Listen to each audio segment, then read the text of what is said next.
Hello बच्चों, कैसे हो आप। आज हम लोग देखने वाले हैं बायनोमियल थ्योरम का लेक्चर नंबर 2।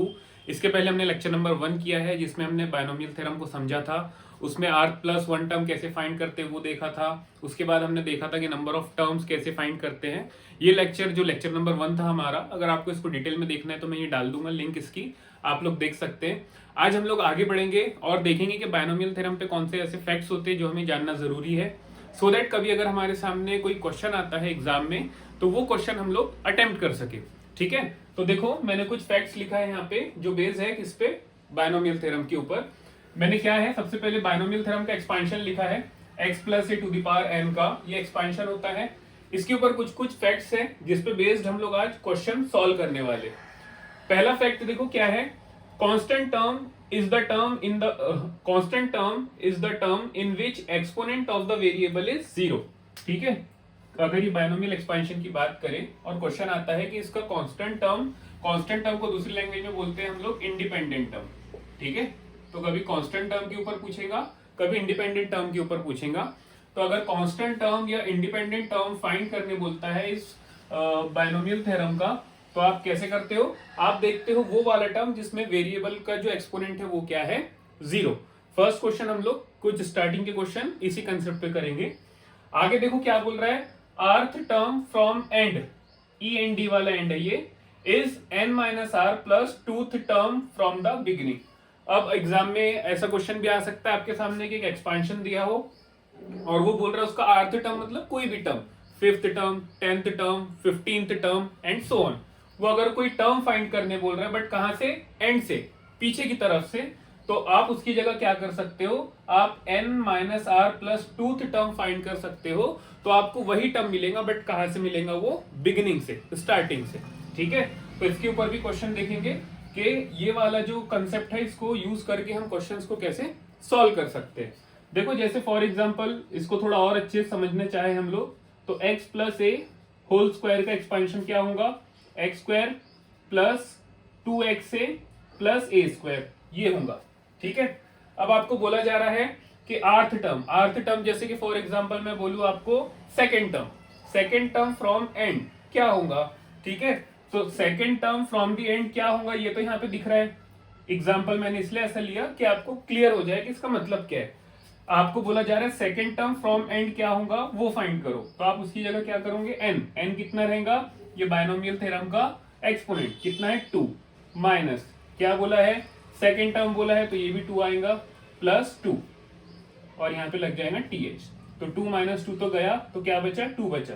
मतलब second term from the beginning, मतलब आप second term from and find करो या second term from beginning find करो, ये आपको 2xa ही मिलने वाला है।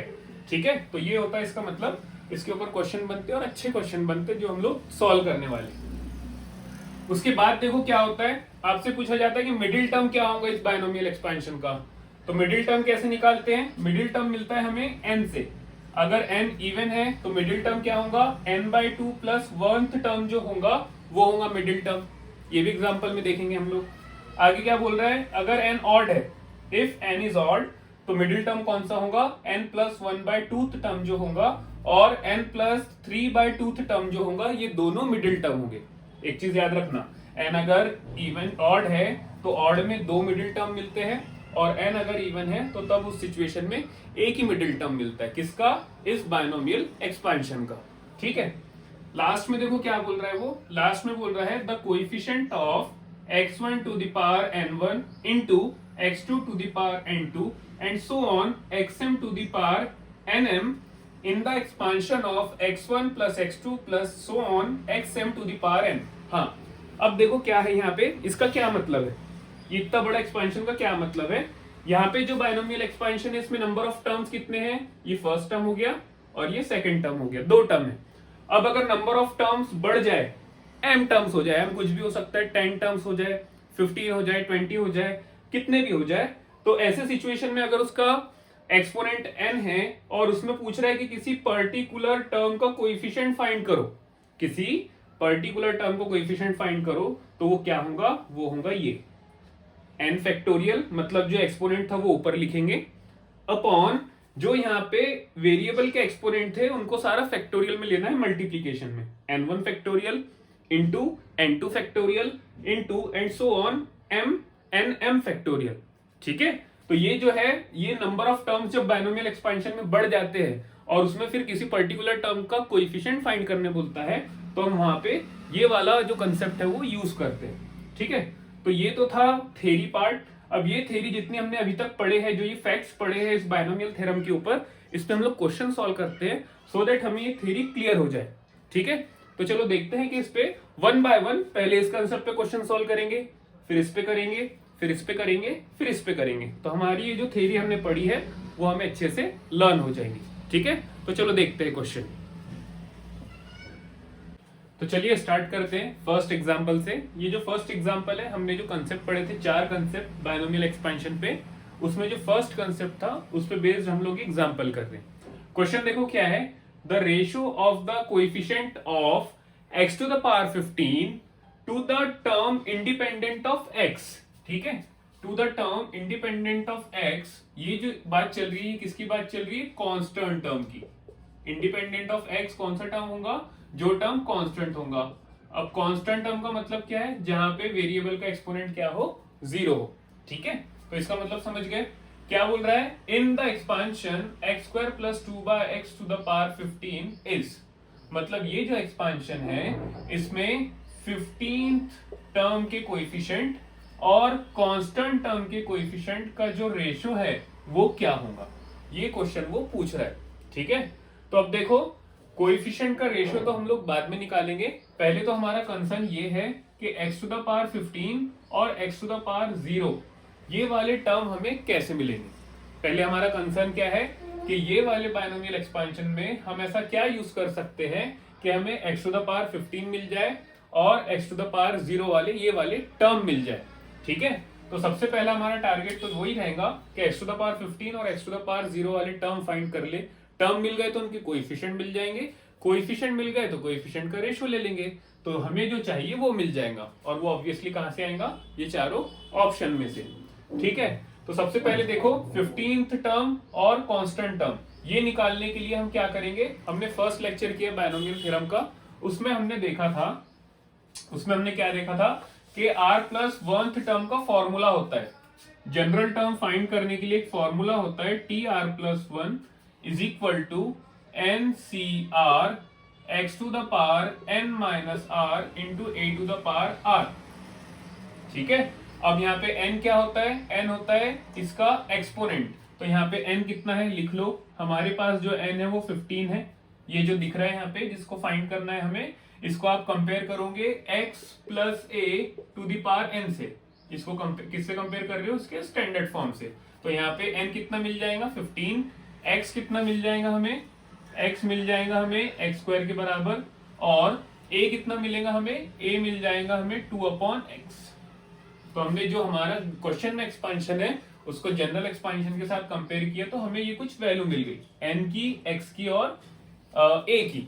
ठीक है, अब ये फॉर्मूला होता है जनरल टर्म फाइंड करने का, ये हमने लास्ट लेक्चर में लेक्चर नंबर 1 में किया है। तो यहाँ पे वैल्यूज पुट करो, इज इक्वल टू n कितना है यहाँ पे, n दिया है यहाँ पे 15 CR, x कितना दिया है यहाँ पे x square to the power n कितना है 15 माइनस r इंटू a कितना है 2/x to the power r। तो ये तो एज इट इज रहेगा। अब इसको थोड़ा सा सॉल्व कर लो, 15 CR ये क्या हो जाएगा x to the power 15 to the 30 minus 2r, ये हो गया, इनटू ये क्या हो जाएगा, ये हो जाएगा 2 टू द पावर r और ये हो जाएगा x to the power minus r। ठीक है, यहाँ पे क्या किया, ये 2 से ये पूरे 15 माइनस r को मल्टीप्लाई किया तो ये हुआ, और यहाँ पे अपॉन था a upon b to the power x है, तो ये क्या होता है a to the power x into b to the power minus x। तो ये यूज किया तो ये 2 टू द पावर r हो गया और x to the power minus r हो गया। अब देखो यहाँ पे ये वाला जो फैक्टर है और ये वाला जो फैक्टर है ये सॉल्व होते हैं, तो इनको सॉल्व करने के बाद हमें क्या मिलने वाला है 15 CR into X to the power 30 minus r। ठीक है, माइनस r नहीं होगा माइनस 3r हो जाएगा, क्योंकि ये माइनस 2r है और ये माइनस r है, तो minus 3r into 2 to the power r as it is. ये क्या फाइंड कर लिया हमने, ये फाइंड कर लिया हमने जो जनरल टर्म होता है किसी भी एक्सपांशन का वो फाइंड किया। जनरल टर्म अगर हमारे पास आ गया तो उससे हम 15th टर्म भी फाइंड कर सकते हैं, उससे कांस्टेंट टर्म भी फाइंड कर सकते हैं। तो सबसे इंपॉर्टेंट क्या था हमारे पास, जनरल टर्म फाइंड करना। तो ये हमने फाइंड किया जनरल टर्म। अब इसकी हेल्प से हम 15 टर्म फाइंड करेंगे और कांस्टेंट टर्म फाइंड करेंगे। ठीक है, तो इतना कर लेने के बाद इसको मैं रब करके ऊपर लिखता हूं, फिर आगे बढ़ते हैं।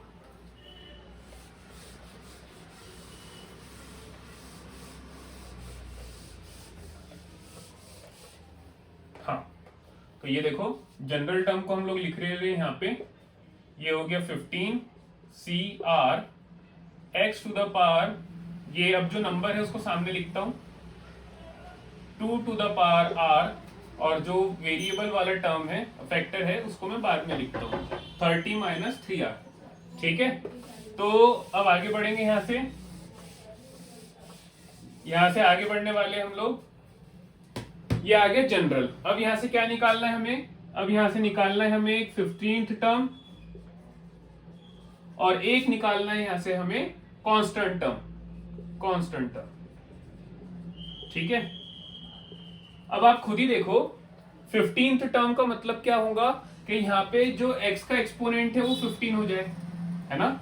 15th टर्म निकालने का क्या मतलब होगा कि यहाँ पे जो x का एक्सपोनेंट है वो 15 हो जाए, मतलब 30 माइनस 3r ये किसके बराबर हो जाए, 15 के। तो यहां से मिल जाएंगे r की वैल्यू आपको, तो r कितना, 3r कितना हो जाएगा, 3r इधर गया, ये हो गया, तो ये बचा 15, तो यहां से r मिल गया 5। r जैसे ही आपने यहाँ पे पुट किया, है ना, r जैसे ही आपने यहाँ पे पुट किया तो कितना हो जाएगा यहाँ पे, coefficient of 15th term is equal to, देखो 15c5 into 2 to the power 5। ठीक है, क्योंकि आप क्या कर रहे हो, 15th टर्म निकाल रहे हो। 15th टर्म निकालने के लिए r कितना होना चाहिए बोल रहा है, हमने सॉल्व किया तो 5 होना चाहिए। अब r सिर्फ आप कहां रखोगे, जो x का कोएफिशिएंट है वहां पे, ये जो है ये x का कोएफिशिएंट है, मतलब वेरिएबल के साथ जो सामने लिखे रहता है वो उसका कोएफिशिएंट है, क्योंकि हमें रेशो किसका फाइंड करना है, कोएफिशिएंट का, तो हम बस कोएफिशिएंट पे फोकस कर रहे हैं। ठीक है, तो जो 15th टर्म है उसका कोएफिशिएंट ये आया। अब फाइंड करेंगे हम लोग कांस्टेंट टर्म का कोएफिशिएंट। कांस्टेंट टर्म का मतलब है वेरिएबल का जो एक्सपोनेंट है वो 0 होना चाहिए, जो एक्सपोनेंट रहेगा वो क्या होना चाहिए, 0। तो यहां से r कितना आ जाएगा, यहां से r आ जाएगा 10, है ना। इसको सॉल्व करेंगे तो यहां पे रख दो 10, देयरफॉर कोएफिशिएंट ऑफ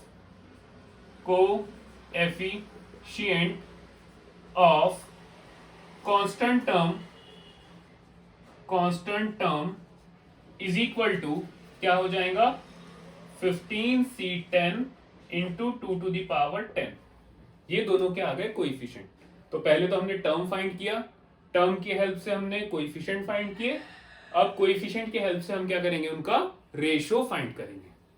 ठीक है, तो अब क्या करो, ये दोनों का रेशो ले लो, दोनों का रेशो लेंगे, कैलकुलेशन करेंगे और देखेंगे कौन से ऑप्शन के साथ वो मैच कर रहा है।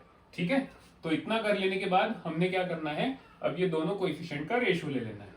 तो चलो आगे बढ़ते हैं, उसके लिए हमें रब करना पड़ेगा।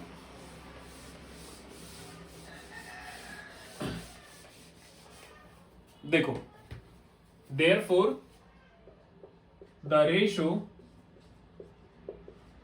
is, किसका बोला है, 15 वाले का लेना है इंडिपेंडेंट के साथ, तो ये हो जाएगा is equal to 15c5 into 2 to the power 5 upon 15c10 into 2 to the power 10। ठीक है, तो अब इसको कैंसिल करना है, तो यहाँ पे क्या बचेगा, यहाँ पे फॉर्मूला लगा दो, 15 factorial upon 15 minus 5 10 factorial, sorry ऐसे नहीं आता, r फैक्टोरियल आता ना, तो ये हो गया 5 फैक्टोरियल। अब 15 माइनस 5 10 फैक्टोरियल। ठीक है, ब्रैकेट क्लोज, और ये आ गया 2 टू द पावर 5 अपॉन, ये क्या हो जाएगा, 15 फैक्टोरियल अपॉन 10 फैक्टोरियल, और ब्रैकेट में फिर क्या आ जाएगा, 15 माइनस 10, ये हो गया 5 फैक्टोरियल, और यहाँ पे आएगा 2 टू द पावर 10। अब कैंसिल क्या हो रहा है, ये गया, ये गया, ये सारा एक दूसरे से कैंसिल हो गया, तो बचा क्या, क्या बचा हमारे पास, तो यहाँ पे रब करेंगे, ये सारा हटा देते हैं यहाँ से। ये सारा रब करने के बाद हमारे पास जो बचा वो बचा 2 to the power 5 upon 2 to the power 10। तो ये हो गया 1 अपॉन 2 to the power 5, मतलब 1 अपॉन 32। 1 अपॉन 32 किसके साथ मैच कर रहा है, ऑप्शन बी के साथ। तो ऑप्शन बी क्या हो जाएगा, करेक्ट। ठीक है, तो ये जो 4 कंसेप्ट में से फर्स्ट कंसेप्ट था उस पे बेस्ड ये क्वेश्चन था। ये क्वेश्चन होने के बाद हमने जो सेकंड क्वेश्चन पढ़ा थोड़ी देर पहले, सेकंड कंसेप्ट पढ़ा है, उस पे क्वेश्चन फाइंड करेंगे कि rth term from the end is the n minus r plus 2th term from the beginning, उस पे करते हैं। फिर थर्ड जाएंगे मिडिल टर्म पे, और फोर्थ जाएंगे फिर वो जो जनरल वाला फॉर्मूला किया था उस पे। ठीक है, चलो 1 बाय 1 आगे बढ़ते जाते हैं हम लोग और क्वेश्चंस को सॉल्व करते जाते हैं। तो चलो सेकंड एग्जांपल स्टार्ट करते हैं। ये जो एग्जांपल है हमारा, ये सेकंड कंसेप्ट पे बेस्ड है कि अगर हमें एंड से कोई टर्म फाइंड करना है तो हम उसे बिगनिंग से भी फाइंड कर सकते हैं। जैसे वहां पे क्या था, rth टर्म अगर हमें एंड से फाइंड करना है तो बिगनिंग से हम n minus R plus 2th term find कर सकते हैं। ठीक है, तो यहाँ पे देखो 4th term from the end बोला है। क्या बोला है, 4th term from the end, मतलब यहाँ पे r की जगह पे कितना रख देंगे हम लोग, 4। n की प्लेस पे क्या रखोगे, ये जो दिया हुआ है 9, तो 9 माइनस 4 प्लस 2। ठीक है, तो 9 माइनस 4 5 हो गया प्लस 2, मतलब हमें 7th टर्म फाइंड करना है बिगनिंग से। ठीक है, तो बिगनिंग से अगर हमें 7th टर्म फाइंड करना है तो हमें जनरल टर्म का फॉर्मूला पता रहना चाहिए, क्योंकि जनरल टर्म के फॉर्मूले से ही आप कोई भी टर्म फाइंड कर सकते हो। बट जनरल टर्म के फॉर्मूले में और भी कोई चीजें लगती है, तो जैसे यहाँ पे हमें x लगता है तो x निकाल लो। x कितना आ गया यहाँ पे, x बाई 2। जैसे हम इसको कंपेयर कर रहे हैं x plus A to the power n से, ये दोनों का कंपेरिजन चल रहा है, तो उसकी हेल्प से आप कंपेयर कर सकते हो। तो x कितना आ गया, x क्यूब बाई 2। a कितना आ जाएगा, a आ जाएगा यहाँ पे माइनस 2 बाय एक्स स्क्वायर, और n कितना आ जाएगा, n आ जाएगा 9। ठीक है, अब फॉर्मूला देखो क्या होता है, फॉर्मूला होता है जनरल टर्म फाइंड करने का tr plus 1 is equal to NCR into X to the power n minus R, और उसके बाद होता है a to the power r। अब हमें फाइंड कौन सा करना है, 7th टर्म फाइंड करना है, तो r की जगह यहाँ क्या पुट करना पड़ेगा, 6, क्योंकि 6 प्लस 1 ही क्या होगा, 7 होगा। तो r की जगह हम 6 पुट करेंगे, तो t7 is equal to n कितना है, 9c6, x कितना है, x है x क्यूब बाय 2, इसकी जगह 9 माइनस 6, और फिर a कितना है माइनस 2 बाय एक्स स्क्वायर, उसके बाद r कितना है, r है यहाँ पे 6। ठीक है, ये वैल्यूज पुट कर दी। अब इसको जस्ट हमें क्या करना है, सिंप्लीफाई करने के लिए n से 6 का फॉर्मूला, तो 9 फैक्टोरियल, 6 फैक्टोरियल और 9 माइनस 3, 9 माइनस 6 3 फैक्टोरियल। ये कितना हो जाएगा, ये हो जाएगा x क्यूब बाई 2, 9 माइनस 6 हो जाएगा 3, और ये कितना हो जाएगा, ये हो जाएगा 84 नहीं, 2 टू द पावर 6 मतलब 64। ठीक है, ये कितना हो जाएगा 64 upon x to the power 12। ये हो जाने के बाद 9 factorial can be written as 9 into 8 into 7 into 6 factorial upon 6 factorial into 3 factorial into, ये हो गया x टू द पावर 9, 3 3 जा 9, और 2 का क्यूब होता है 8, इंटू 2 टू द पावर 6 कितना हो गया, ये हो गया 64 as it is upon x to the power 12। ठीक है, ये एज इट इज लिखा हमने। अब कैंसिल क्या हो रहा है, 8 से 8 कैंसिल हो गया, उसके बाद 6 फैक्टोरियल से 6 फैक्टोरियल, उसके बाद x टू द पावर 9 से 12। तो जो बचा है वो लिखना है हमें 9 इंटू 7, 9 इंटू 7 यहां बचा, अपॉन ये हो जाएगा 3 इंटू 2। 3 फैक्टोरियल को कैसे लिख सकते हैं हम लोग, 3 इंटू 2 इंटू यहां पे क्या बचा 64, और यहां पे क्या बचा x का क्यूब, क्योंकि यहाँ पे 12 था, यहाँ पे 9 था, तो वो कैंसिल हो गया। अब ये 3 1 जा 3, 3 3 जा 9, और यहाँ पे कैंसिल करेंगे तो ये 3 जा और ये 2 जा, तो यहाँ पे कितना बचा 7 3 जा 21 इंटू 32 अपॉन एक्स क्यूब, तो ये कितना आ गया 672 अपॉन एक्स क्यूब। ठीक है, तो कौन सा ऑप्शन करेक्ट जा रहा है, ऑप्शन सी। तो कुछ नहीं है, जस्ट हमको कंसेप्ट पता होनी चाहिए, और उस कंसेप्ट का यूज करके हम कैसे क्वेश्चंस को सॉल्व कर सकते हैं, ये हमें पता होना चाहिए। तो उसका करने के बाद ये पूरे जो क्वेश्चन है हम अटेम्प्ट करने में हमें काफी इजी पड़ता है। तो दो कंसेप्ट पे हमने दो क्वेश्चन ले लिया। अब बचा है मिडिल टर्म वाला कंसेप्ट का क्वेश्चन, और उसके बाद जो हमने कोएफिशिएंट फाइंड करना था जब नंबर ऑफ टर्म्स बढ़ जाते हैं बायनोमियल एक्सपेंशन में, तो उस पे कैसे क्वेश्चन सॉल्व करेंगे ये देखते हैं। नेक्स्ट एग्जांपल देखते हैं, एग्जांपल नंबर 3। ये एग्जांपल जो बेस्ड है वो थर्ड कंसेप्ट पे है, जिसमें हमने मिडिल टर्म कैसे फाइंड करेंगे ये वाला कंसेप्ट देखा था। तो उस कंसेप्ट पे ये क्वेश्चन है। अब ये क्वेश्चन में देखो क्या बोल रहा है, the middle term in the expansion of, इसके एक्सपांशन में मिडिल टर्म क्या होगा वो पूछ रहा है। ठीक है, तो मिडिल टर्म वाला जो कंसेप्ट हमने पढ़ा था वहां पे सब कुछ डिपेंड कर रहा था एन के ऊपर। एन क्या है, तो यहाँ पे साफ साफ देख के आ रहा है, समझ में आ रहा है कि एन क्या है, यहाँ पे ऑड है। जब एन ऑड रहता है तो मिडिल टर्म हमें कितने मिलते हैं, दो। एक मिडिल टर्म मिलता है हमें n+1/2, ये वाला जो टर्म रहेगा ये मिडिल टर्म रहेगा, और दूसरा रहेगा n+3/2, ये जो रहेंगे ये दोनों मिडिल टर्म रहेंगे। अब n कितना है यहाँ पे हमारे पास 9, तो 9+1 10, 10/2 मतलब 5, तो जो फिफ्थ रहेगा वो एक मिडिल टर्म मिलेगा। उसके बाद 9+3 12, 12/2 6, तो जो सिक्स्थ रहेगा वो दूसरा मिडिल टर्म रहेगा। तो यहाँ पे टोटल मिडिल टर्म कितने मिलने वाले हैं, दो मिलने वाले हैं। तो अब यहाँ से ये भी समझ में आता है कि एबीसीडी में से यहाँ पे एक ऑप्शन करेक्ट नहीं होगा, यहाँ पे दो ऑप्शन करेक्ट होंगे। ठीक है, तो अब हमें निकालना है फिफ्थ टर्म और सिक्स्थ टर्म। तो कोई भी टर्म निकालने के लिए एक जनरल फॉर्मूला होता है TR+1 वाला। क्या होता है वो, NCR is equal to TR+1, क्या रहता है formula, TR+1 is equal to NCR x⁻n - r into a⁻r। अब उसके लिए हमारे पास a का, x का और a का होना जरूरी है। तो यहां से x देखो कितना है, यहाँ पे जो x है स्टैंडर्ड फॉर्म से जब कंपेयर करेंगे तो वो हो जाएगा p/x, और यहाँ पे जो a है वो कितना हो जाएगा x/p। ठीक है, अब हमें फिफ्थ और सिक्स टर्म निकालना है। तो फिफ्थ टर्म अगर निकालना है तो r की जगह क्या पुट करना पड़ेगा, 4। ठीक है, तो पहले फिफ्थ टर्म निकालते हैं हम लोग। T5 fifth term is equal to 9c। जब फिफ्थ टर्म निकाल रहे हैं तो r हम 4 पुट करेंगे, तभी जाके 4+1 5 होगा। तो यहाँ पे हो जाएगा 9c4। ठीक है, x की जगह पे कितना रखना है हमें, p/x, और इसका एक्सपोनेंट क्या लेंगे, n - r, मतलब 9 - 4, तो ये कितना हो जाएगा 5। और a कितना है, a है x/p, और इसका एक्सपोनेंट क्या आता है, r मतलब 4।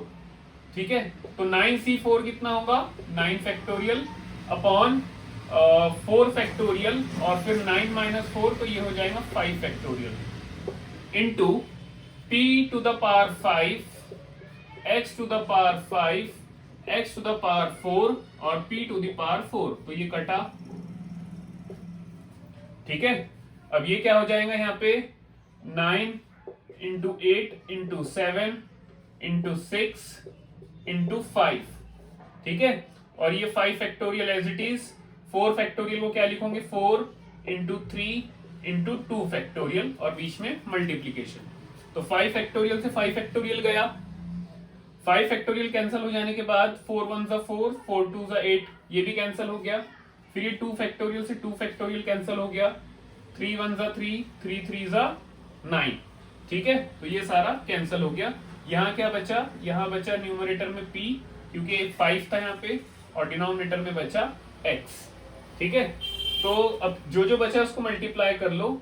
7 3 = 21, 7 3 = 21, 21 6 = 21 × 6 p/x, 21 6 = तो 26 = 120 होता है, तो ये 126 हो जाएगा। तो इज इक्वल टू 126 p/x।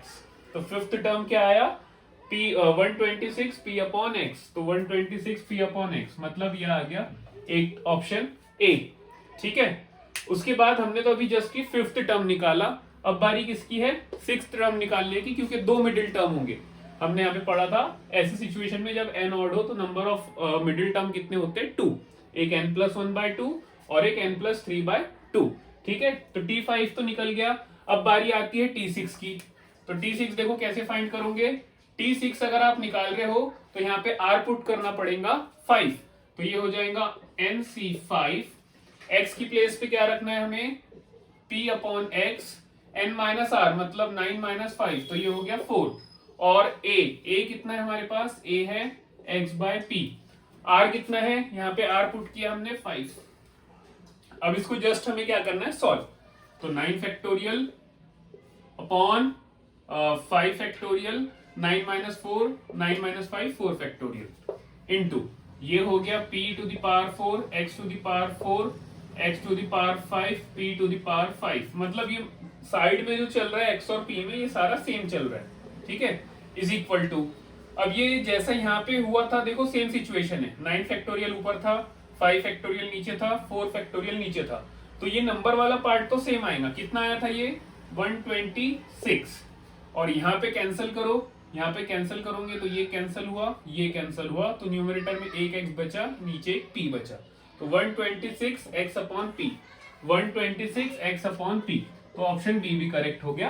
तो ये जो क्वेश्चन था ये मल्टीपल करेक्ट ऑप्शन वाला क्वेश्चन था, मतलब इसमें ऑप्शन ए भी करेक्ट है और ऑप्शन बी भी करेक्ट है। तो इस तरीके से हम मिडिल टर्म को फाइंड कर सकते हैं, और जो डिसाइड कौन करता है, n। इवन रहेगा n तो मिडिल टर्म कुछ और मिलेगा, और रहेगा n तो मिडिल टर्म हमें कुछ और मिलेगा। तो ये था थर्ड कंसेप्ट के ऊपर हमने जो क्वेश्चन सॉल्व किया। अब लास्ट कंसेप्ट बचा है हमें, वो कोएफिशिएंट फाइंड करने वाला, उसके ऊपर हम लोग क्वेश्चन देख लेते हैं। तो उसके साथ हमारा एक जो ये इंपॉर्टेंट फैक्ट्स वाला जो टॉपिक था ये पूरा कंप्लीट हो जाएगा। चलो, तो आज की क्लास का हम लोग लास्ट क्वेश्चन स्टार्ट करते हैं।